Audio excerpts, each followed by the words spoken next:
SLOplays, and guys, we have our first official look at Super Saiyan 3 in Dragon Ball Xenoverse 3, and it's pretty cool. So this is just the image. This comes from the homie Deliance. He actually got to get the early gameplay for us, okay? We're going to be checking this out, but first I just wanted to show you guys the initial appearance of what the character will look like, at least for John 1000, the Saiyan CAC. I think the timer also resets when you transform again. But yeah, it does have the animation and the hair does grow. So again, shout out to Deliance. He said, I got to play Xenoverse 3 early, finally got to see the Super Saiyan 3. Broly was beating my ass. All right, so let's actually watch this real quick. So as you can see here, the hair grows, dude. It's so cool. Oh my God, that looks beautiful. Oh my, the hair's going, clipping through already. So yeah, it's pretty quick, right? There's not a lot of gameplay here. Here is the giant storm from Nappa. Oh my God, what is happening? I'm wondering if the combos change up at all. The hair is so massive, dog. So yeah, whenever it goes down all the way to 0, you actually do de-transform, okay? So it is confirmed. Now, I don't know if they're going to be doing some skill tree type shit where it's going to, you know, progressively get better and better as you level up your character and improve the move, right? So maybe certain skills will get stronger, or in this case for an awoken skill, you'll actually get to, you know, make it permanent in a sense, like eventually, right? Like the time will increase. I don't know, man. I don't know, but it's looking really, really cool. It looks like what they did there to make it work for every single character and not have to, like, you know, make something like a unique hair for each transformation.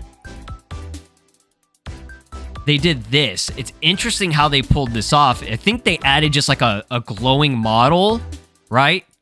So when it transitions, it still appears like you have the same hairstyle, right? For whatever hairstyle you chose, but the way it fades into it is pretty smooth, right? So they did a pretty good job with that. Like even like right here, it doesn't even look like this is like some like generic hair. No, like this actually looks like it's part of this hairstyle. He almost looks like he's got a ponytail. Like it looks awesome, dude. So the hair does grow. And it grows out like that, right?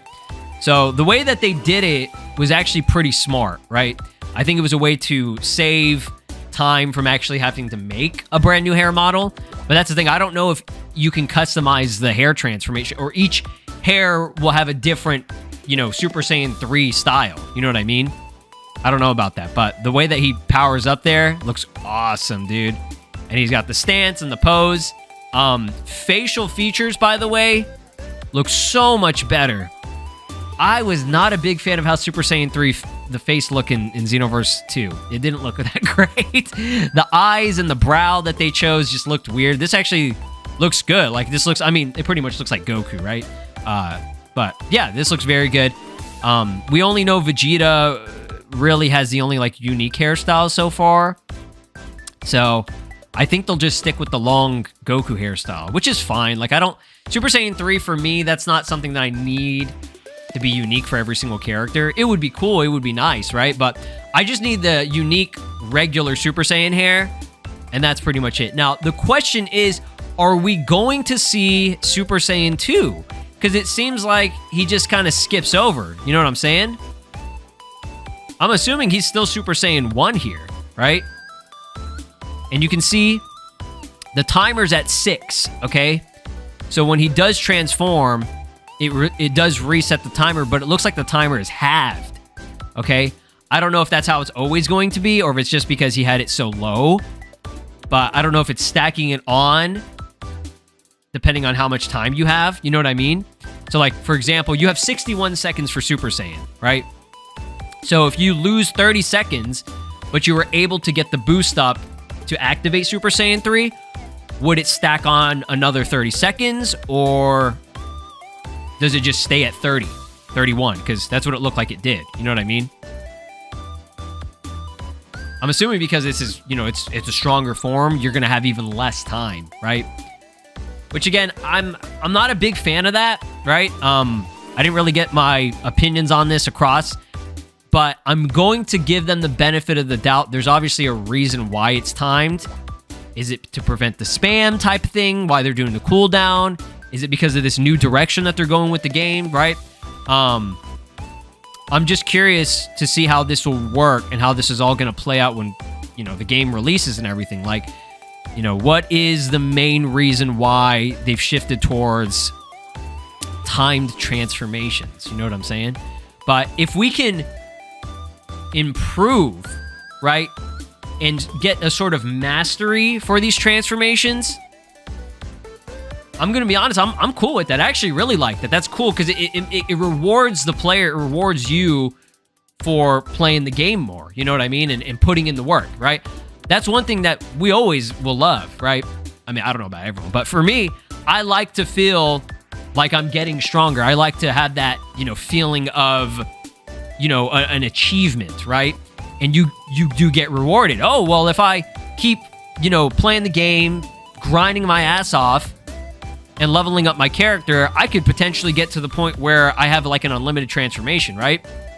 And I mean, this isn't the first time that they've had timed or limited transformation. Like Super Saiyan in Xenoverse 1 was like that. It was pretty much timed. Like you could spam ultimates during that time frame, but eventually you would run out of, you know, ki for it, right? And you know, you wouldn't be able to use a transformation forever.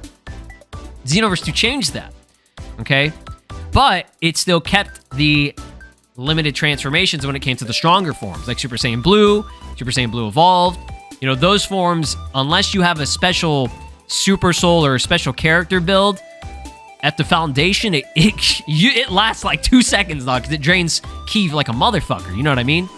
So this doesn't drain ki, right? You can still use your specials and ultimates and all that stuff via cooldown. The only thing it really does is it's just a set timer. So we'll see how it plays out. I'm not going to jump the gun just yet on everything, right? But you guys can let me know your thoughts and opinions. Appearance-wise, major improvements, right? Major improvements. You cannot sit there and tell me that Super Saiyan 3 looks better in Xenoverse 2 than this shit right here. This looks fucking amazing. This is what I dreamed for Xenoverse to have. You know what I'm saying? It's just the timer thing is like, nobody asked for that shit. You know what I'm saying? But yeah, that's going to be it. Want to do a quick breakdown video. As more gameplay gets released, I'll try to cover it. Hopefully we get one that's a little bit better quality. Maybe if there is sound for it, I don't know. But for now, this is the best we can see.